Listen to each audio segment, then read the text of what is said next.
तो बाइक लेने से कितना दिन हुआ भैया? बाइक लेने से 9 रोज़ हुआ मैक्सिमम। 9 रोज। ये गाड़ी मतलब आप खुद चलाते हैं या और भी कोई चलाता है? मैं खुद चलाता हूँ और कोई नहीं चलाता है? और घर में चलाते हैं।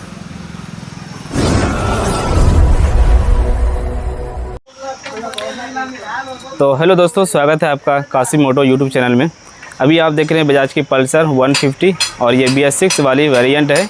इस बाइक को लेने से भी मात्र 10 दिन हुए हैं और इस बाइक की क्लच प्लेट जो है वो सीज कर गई है। क्लच प्लेट काम नहीं कर रहा है और क्लच प्लेट के बारे में मैंने बहुत तरीके से बताया कि क्लच प्लेट चेक करने का सही तरीका क्या है, और मैं आपको इस तरीके से इस वीडियो में भी बताऊंगा कि क्लच प्लेट चेक करने का सही तरीका क्या है। क्लच प्लेट ख़राब है या नहीं, आखिर इतनी जल्दी ख़राब क्यों गई। 10 दिन अभी हुआ है और मात्र ये जो बाइक चली है अभी वो भी आपको दिखाते हैं कि कितने चल चुकी है। ये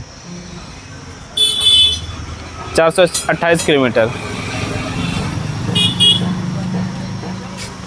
यहाँ पे देख सकते हैं ऑडो पे बटन रखा हुआ है। 428 किलोमीटर टोटल चली है और इसका क्लच जो है काम करना बंद कर दिया है। मैं आपको चला कर दिखाता हूँ इस बाइक को और तभी आपको पता चलेगी। तो गाइस देख सकते हैं ये 150 सीसी की है ये बाइक, और क्लच प्लेट आखिर ऐसा इतना जल्दी ख़राब क्यों हो जाता है वो भी आपको बताएंगे वीडियो में।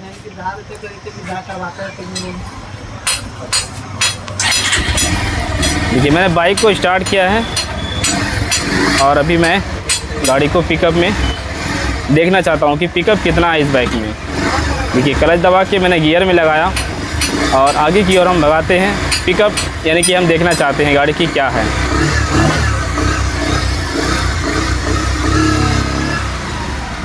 देखिए पिकअप जो है ये सही तरीके से नहीं ले पा रहा है, जो छलांग मारना चाहिए वो नहीं हो रहा है।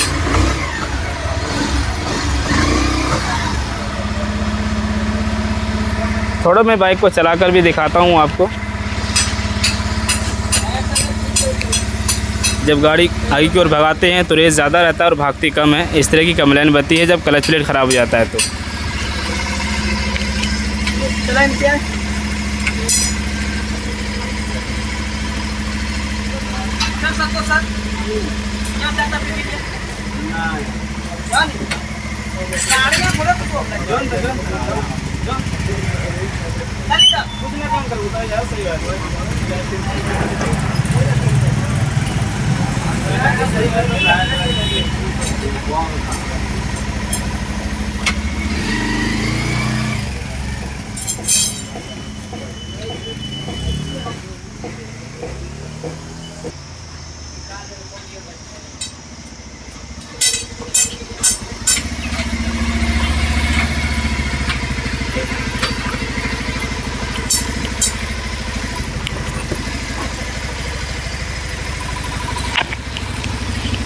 तो दोस्तों अगर हल्का रेस देकर हम बाइक को चलाते हैं तो बाइक ठीक भागती है, लेकिन अगर ज़्यादा रेस देना चाहें तो इंजन की चाल ज़्यादा रहती है और भागती कम है। इस तरह की कंप्लेन बन रही है। यानी कि अगर 20 से 25 तक स्पीड अगर ले जाएं, RPM अगर चलता है तो गाड़ी हमारी सही चल रही है, और उससे ज़्यादा अगर हम 40, 50, 60 अगर ले जाना चाहें तो नहीं जाती है। तो ये दिक्कत क्यों हो रही है आपको बताते हैं। यहाँ पर आप देख सकते हैं इसका जो क्लच है, क्लच की जो गैपिंग है बिल्कुल ख़त्म हो चुकी है।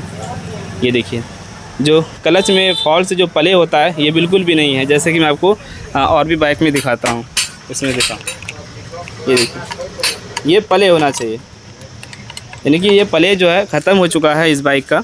और ये पले ख़त्म होने का कारण है, रीज़न है इसका, मैं आपको बता रहा हूँ ऐसा क्यों हुआ है। आखिर ये पले जो होता है आखिर मतलब ऐसा कंपनी से तो नहीं हो सकता है। कंपनी भी कभी मतलब गलत नहीं देता, वहाँ भी अगर कोई गाड़ी देगी देता है तो वो चला के ही देंगे, ठीक है। तो ये क्लच जो बिल्कुल मतलब टाइट हो गया है, आगे की ओर बढ़ गई है, इसमें कुछ भी जो पले नहीं है, तो ये होता है क्लच प्लेट का रीजन। क्लच प्लेट जब घिस जाती है तो वो क्या करता है कि क्लच का जो ठेसी होता है, यहाँ पे जो क्लच प्लेट लगा होता है, ये इस चैम्बर के अंदर क्लच प्लेट लगा होता है, और क्लच प्लेट जब घिस जाएगी और सेंटर अब घिस जाएगी तो क्लच ठेसी को क्या करता है, ये बाहर की ओर धक्का दे देता है, ठीक है, बाहर की ओर धक्का देता है और इस क्लच को जो है इस तरफ से खींच लेता है, क्लच के वायर को खींच लेता है। तो ये जो होता है दोस्तों, ये क्लच प्लेट का प्रॉब्लम होता है। क्लच प्लेट जब ख़राब हो जाती है तो इसी तरीके से क्लच जो है हाई हो जाएगी अचानक अगर क्लच प्लेट ख़राब होता है तो, और अगर धीरे धीरे क्लच प्लेट ख़राब होगी तो ऐसा नहीं होता है, ठीक। तो अभी इसमें मुझे कंफर्म ये देखना है कि क्लच प्लेट ख़राब है या नहीं है, और मैं ये भी नहीं कह सकता कि किसी ने क्लच को टाइट कर दिया या क्या कर दिया, हम कैसे ये बता पाएंगे, अभी तो मुझे चेक करना है। तो हो सकता है कि कोई इसका क्लच टाइट भी कर दिया हो या फिर ऑटोमेटिक टाइट हो गया हो, ये भी हो सकता है। तो अभी हम क्या करेंगे, इस क्लच को लूज़ करेंगे। क्लच को लूज़ करने के बाद हम क्या करेंगे, गाड़ी को चला कर देखेंगे, तब देखते हैं कि गाड़ी की पिकअप बनती है या नहीं। इससे पहले तो मैं आपको यहीं पर पिकअप चेक करके दिखाऊंगा, उसके बाद फिर मैं बाइक को चला कर दिखाऊँ। तो यहाँ पे अगर देखेंगे ध्यान से, तो ये जो नट है, ये नट देख सकते हैं, ये लूज है। नीचे देखो, ये नट दोस्तों देख सकते हैं, ये लूज है। अब ऐसा भी नहीं हो सकता है कि कोई बच्चा छेड़छाड़ करके इस नट को मतलब यहाँ से क्लच को जो एडजस्टिंग कर दे, ये भी नहीं हो सकता है। तो मैं चाहता हूँ कि आपको पूरी तरीके से पता चल सके कि यहाँ पे दिक्कत क्या हुई है इस बाइक में। अभी हम क्या करेंगे, इस नट को लूज करेंगे, बाहर वाले नट को।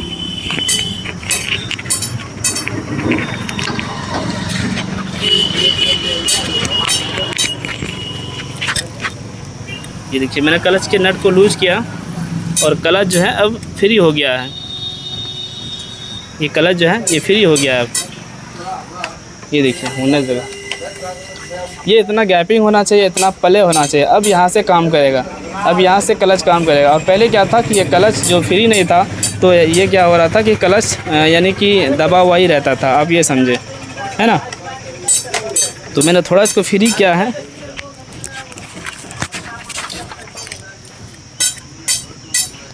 चलो मैं अब बाइक को चला कर देखता हूँ।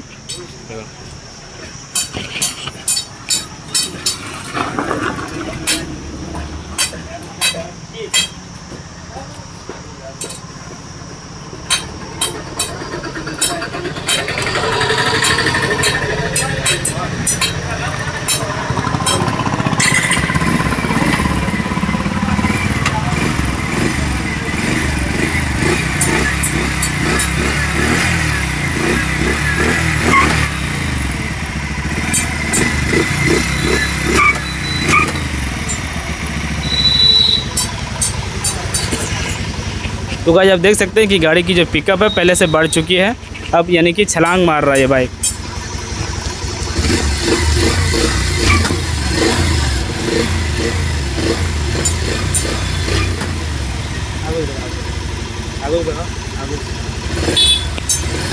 पीछे टायर देखना चाहिए, टायरों तक देखना चाहिए।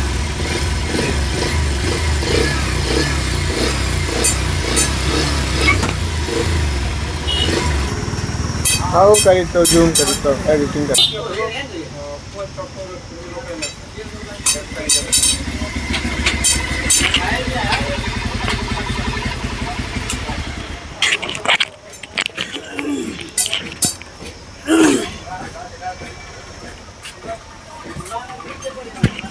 चलो जो दोस्तों अब ये ठीक हो चुकी है। हम जब बाइक को चलाते हैं, गाड़ी जिस तरीके से भगाते हैं, जैसे हम एक्सीलेटर देते हैं उसी तरीके से ये गाड़ी भाग रही है। और पहले जो है इस तरीके से नहीं भागता था, हम एक्सीलेटर के ज़रिए से हम गाड़ी को नहीं भगा पाते थे। अगर हम 40 की स्पीड में हम एक्सीलेटर को ले जाना चाहें तो गाड़ी हमारी 40 की स्पीड में नहीं जा रही थी। अब हम जैसे गाड़ी को भगाना चाहें वैसे भागती है, जैसे चाल बनाना चाहें वैसे चाल बन रही है। अब सबसे बड़ी बात दोस्तों ये है कि मतलब ऐसा हुआ क्यों, ठीक है, ऐसा क्यों हुआ। अक्सर हमने देखा है कि क्लच जो है चलते चलते लूज होता है। अगर क्लच में कोई फॉल्ट होगी वायर में, अगर ये नट जो है मान के चलो नीचे, यहाँ देखो, ये नट जो है चलते चलते मान के चलो ये लूज होता है, टाइट नहीं हो सकता है। क्योंकि ऊपर अगर इसे देखा जाए ये टाइट नहीं होगा, नीचे का नट इसे चलते चलते लूज हो सकता है लेकिन ये टाइट नहीं हो सकता। तो ये टाइट आखिर क्यों हुआ। तो जहाँ तक मुझे समझ में आता है, तो जहाँ तक मुझे लगता है, जहाँ तक मेरा मानना है दोस्तों, मुझे लगता है कि इस गाड़ी की क्लच प्लेट जो है वो वीक हो चुका है, कमज़ोर हो चुका है। और इस क्लच प्लेट को, बाइक के क्लच प्लेट को चेंज करा लेना चाहिए। तो अभी इसका जो फर्स्ट सर्विसिंग पूरा नहीं हुआ है, तो मैं कस्टमर को सलाह देता हूँ, मैं यही कहना चाहूँगा कस्टमर को, पहले सर्विसिंग जो आप कराने के लिए जाएंगे शोरूम, जो फ्री सर्विसिंग होगा, तो वहाँ पे इंजन ऑयल खुलवाने के साथ साथ आपको क्लच प्लेट भी चेक करवाना है। क्लच प्लेट भी खुलवा के आपको चेक करवाना है वहाँ पे, और वहीं पे ये काम करा लेना है। मैं ये रिस्क नहीं लेता, पहली सर्विस जो है कम से कम मैं चाहता हूँ कि शोरूम में एक बार कंप्लेन किया जाए, इससे आगे भविष्य के लिए जो है इस बाइक की जो सर्विस होता है या फिर जो इसका वारंटी है वो बनी रहेगी। तो उम्मीद करता हूं दोस्तों कि मैंने बहुत ही अच्छे तरीके से आपको समझा पाया कि क्लच प्लेट चेंज करने का सही तरीका क्या है और क्लच प्लेट ख़राब होता कैसे है। तो वो भी आपको बता दूं कि क्लच प्लेट अक्सर जो ख़राब होता है दोस्तों, नए चालक की वजह से आपको गाड़ी मिल गया और आप पहले से गाड़ी चलाने नहीं जानते हैं, तो उस समय क्या होता है कि गाड़ी जो है सही तरीके से आप नहीं चला पाते हैं, क्लच और एक्सीलेटर सही तरीके से यूज़ नहीं कर पाते हैं, गियर सही तरीके से यूज़ नहीं कर पाते हैं, तो उस हालात में क्या होता है कि क्लच प्लेट जो है सीज हो जाती है। हमारी गाड़ी की जो एक्सीलेटर है ये 0 है और गाड़ी की जो गियर है 4 नंबर पे है, और उसी समय हम क्या करेंगे एक्सीलेटर देख के भगाने की कोशिश करेंगे, तो इस तरीके से क्या होता है कि क्लच प्लेट ख़राब हो जाती है। या फिर कहीं हम गड्ढे में फंसे हुए हैं, कोई लोडिंग है पीछे और हम 3 नंबर गियर में गाड़ी को रखे हैं और उसी समय हम गाड़ी को भगा रहे हैं कि क्लच प्लेट ख़राब हो जाता है। तो इस तरीके से आपको चेक करना होता है कि क्लच प्लेट ख़राब है या नहीं है, और क्लच प्लेट ख़राब होने का कारण क्या बनता है, वो सारी जानकारी मैंने वीडियो के माध्यम। तो दोस्तों काम तो मैंने कर दिया, बाकी मैंने इसका कोई चार्ज वगैरह नहीं रखा है। बाकी मैं चाहता हूँ कि कस्टमर कुछ 2-3 बातें बोले और आखिर क्या बात थी, कितनी दिन गाड़ी लेने से हुई है, वो सब चीज़ें हम जानना चाहते हैं वीडियो के माध्यम से और आपको बताना चाहते हैं। तो बाइक लेने से कितना दिन हुआ भैया? बाइक लेने से 9 रोज़ हुआ मैक्सिमम। 9 रोज़। तो 9 दिन हुआ है बाइक लेने से। और ये गाड़ी मतलब आप खुद चलाते हैं या और भी कोई चलाता है? मैं खुद चलाता हूँ। और कोई नहीं चलाता है? और घर में चलाते हैं।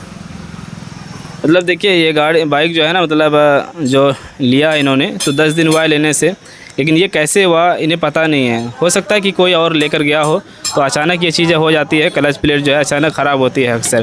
तो क्लच का सिर्फ मैंने इसके लूज कर दिया और वो ठीक हो गई है।